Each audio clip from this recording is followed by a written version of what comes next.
and I'd like to thank OIS for the opportunity to give you an update on our lead program, GB102. And really, our mission is pretty simple. Can we get the treatment for management of patients with wet AMD down to perhaps an injection every 6 months or perhaps even once a year? So our technology at Graybug is focused on extended duration dosing. We're a clinical stage venture-based company based in Redwood City, California, with R&D facilities in Baltimore. Our focus is trying to make life easier for both patients and ophthalmologists treating patients with both retinal disease and glaucoma. Our technology is based on bioabsorbable microparticle technology to enable sustained drug delivery for up to 12 months. Our lead program is GB102.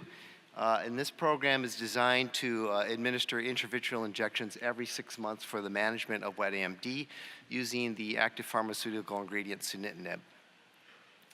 Our pipeline also includes programs for once-a-year dosing in retina as well as every 4 to 6 months dosing in glaucoma.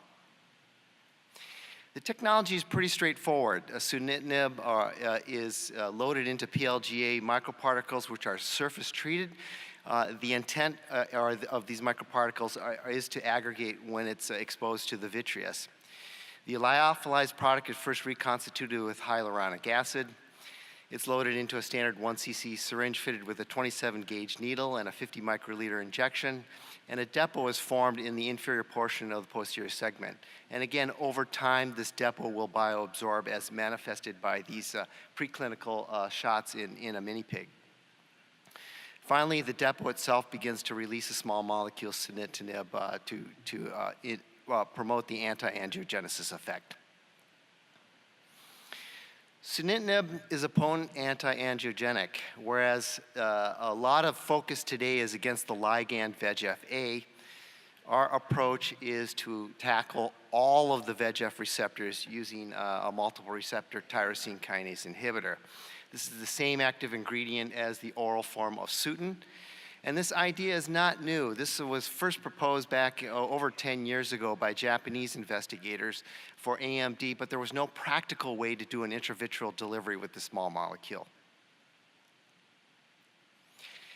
There's preclinical evidence to demonstrate that a single injection can provide sustained inhibitory levels of drug in the retina for 6 months or perhaps longer. The first image on the left hand is a PK tissue study in a rabbit single intravitreal injection.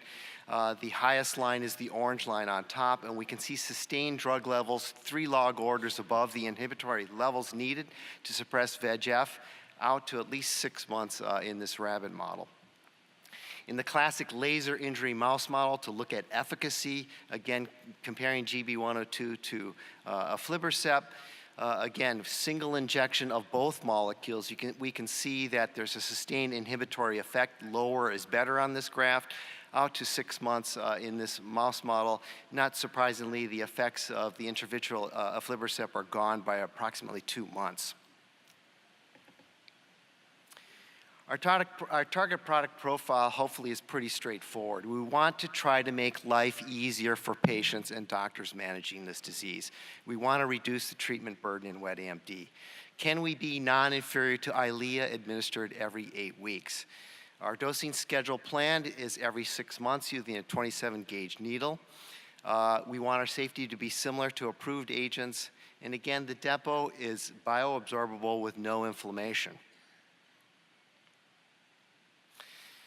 We're currently in phase 1. We've completed enrollment. The study has the moniker of Adagio. This is our first in-human trial of GB102. Again, our patient population are wet AMD subjects who have had at least 3 prior injections of an anti-VEGF agent and have shown a response to that pharmacologic intervention. So this is a very similar patient population as Genentech's latter studies. If you qualify for the study, you receive a single injection. We've looked at 4 different doses of GB102, and these patients get a single injection and then are followed monthly for 8 consecutive months. At each visit, we do the standard examinations, eye chart readings, OCT, etc. And the goals of the study are, again, our safety, looking at durability, the pharmacodynamics that you would expect in a wet AMD program, and certainly looking at systemic exposure. And I'm pleased to announce that we're going to present our top-line data in January at Hawaiian Eye, and Dr. Boyer has graciously accepted announcing this data in January. So that's it. Simply put, we're a clinically staged company, again, focused on trying to make life easier for patients with this disease. We'll have our top-line data presented in January of next year, and we'll really try to answer the question, can 6-month dosing be achieved with a straightforward intravitreal approach? We're already planning on phase 2 activities, a study with the moniker of Prelude in development. In fact, we're kicking off study activities at this AAO meeting this week. We hope to commence first patient in the second half of 2019. Our pipeline programs, once again, are GB103, which would be a once-a-year administration of product, as well as programs for extended release in glaucoma. And with that, thank you for your attention.